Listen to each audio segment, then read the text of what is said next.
Con su venia, señor presidente, bienvenidos secretarios Pedro Joaquín Codwell, maestro Carlos Alberto Treviño, doctor Jaime Hernández Martínez, señoras diputadas, señores diputados, a nombre de mis compañeras y compañeros diputados del Grupo Parlamentario de Movimiento Ciudadano, expreso las siguientes preguntas en relación al sector energético.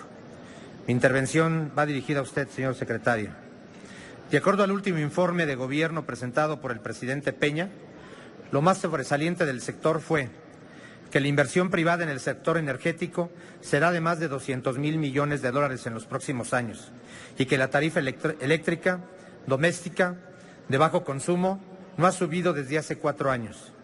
Sin embargo, el pueblo de México no encontró ni encontrará en dicho informe una justificación sobre el incontrolable aumento al precio de las gasolinas que tanto ha dañado al bolsillo de los mexicanos, pues al inicio de este sexenio estaba en 13.98 por litro y actualmente está en 20.77 pesos el litro.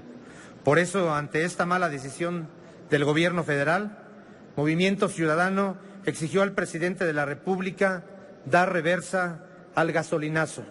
No juzgamos, sino que también propusimos acciones claras para demostrar que así se puede. Propusimos a esta Cámara la reforma al artículo 2, fracción primera de la Ley del Impuesto Especial sobre Producción y Servicios, el IEPS, para reducir las cuotas de este impuesto en un 23.8%. Esto es dar marcha atrás al incremento de la gasolina mediante los montos de estos impuestos. Es así de simple. Señor secretario, ¿podrían antes de irse, en un acto de solidaridad con el pueblo de México, dar real reversa al gasolinazo reduciendo las cuotas del IEPS?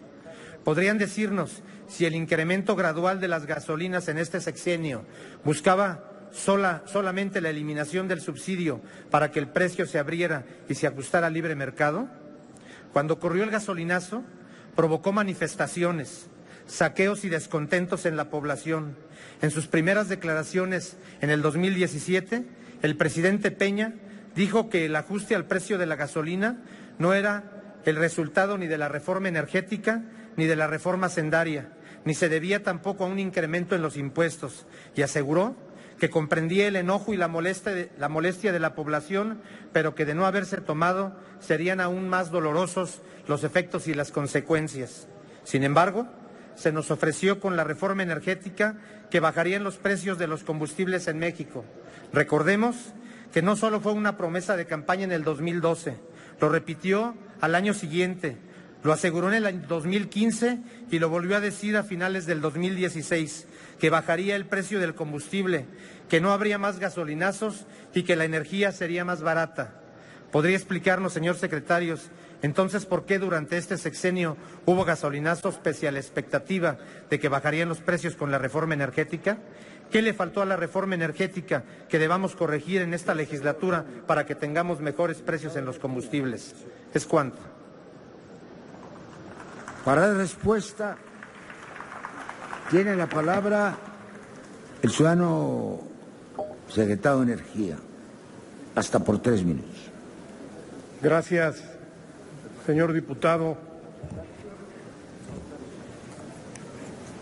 El precio de la gasolina, todos quisiéramos que fuera lo más barata posible, pero el costo de la gasolina se integra por el precio de referencia internacional, que es el caso Houston, la logística de transporte, los márgenes comerciales, las mermas, más la carga fiscal del IEPS federal, el IEPS estatal y el impuesto al carbono, más el impuesto de valor agregado.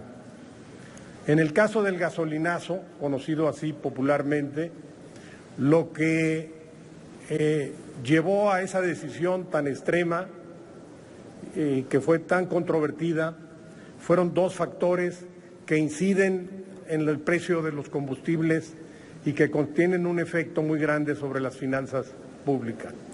Cuando se incrementa el precio del crudo o el valor de las gasolinas y cuando hay una gran volatilidad del tipo de cambio.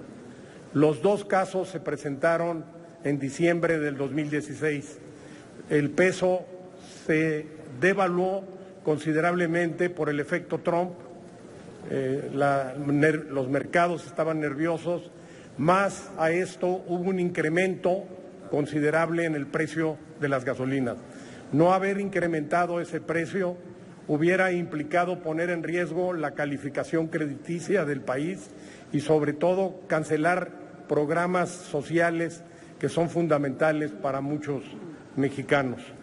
Respecto a la decisión de reducir el IEPS, no está en mis atribuciones, en primer lugar porque esta administración ya no elaborará el paquete económico que corresponde al nuevo gobierno, ni tengo el honor de ser parte de este órgano legislativo que tiene atribuciones al respecto.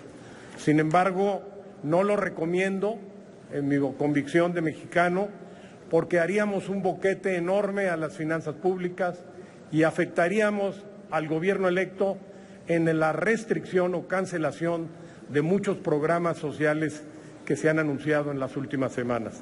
Muchas gracias. Muchas gracias. Para réplica tiene la palabra el diputado Jacobo David Ceja, del Grupo Parlamentario de MC. Gracias, secretario. Con su venia nuevamente, señor presidente. La verdad es que los gasolinazos dejaron al gobierno en una posición incómoda y manchó en ciertos sectores la credibilidad de la reforma energética, porque se generó la expectativa concreta de menores precios en los combustibles. El IEPS es algo que sí se puede revertir. Es injusto que la gasolina esté doblemente gravada y eso provoca un impacto tremendo que va directamente en deterioro del bolsillo de los contribuyentes. El IEPS ha resultado para el gobierno federal una excelente fuente de recaudación, ya que el 36% del costo de cada litro de combustible corresponde a impuestos, por lo cual es una fuente importante de ingresos para las arcas públicas. México es el cuarto consumidor por persona de combustible de entre 59 países, con 190 millones de litros al día en una población de 120 millones de mexicanos. Debido a este elevado consumo y a los bajos salarios mexicanos, junto a los sudafricanos, somos los más altos en porcentaje anual que destinan en gasto público para el combustible. La realidad es que la gasolina más consumida por los mexicanos incrementó su precio en un 75% en términos absolutos durante el actual gobierno. Pemex es una empresa en crisis, con pérdidas y deudas en millones de dólares, con viejas refinerías que operan al 50 o al 60% de su capacidad, con vicios sindicales y altos costos en su operación, lo que nos obligue a importar de los Estados Unidos poco más de la mitad de los barriles que se consumen en México al día. Es decir, que de cada 10 litros que se consumen en este país, 7.5 son importados. Señor secretario, aún es tiempo de corregir y de considerar la propuesta que les hacemos de la reducción del IEPS. Están a tiempo de salir con la frente en alto, dejándonos combustibles a mejores precios, de salir con la conciencia tranquila, haciendo lo justo, porque hacer lo correcto, señor secretario, hacer lo correcto es amar a México. ¿Es cuánto? Sí, ya no va a ser emociones.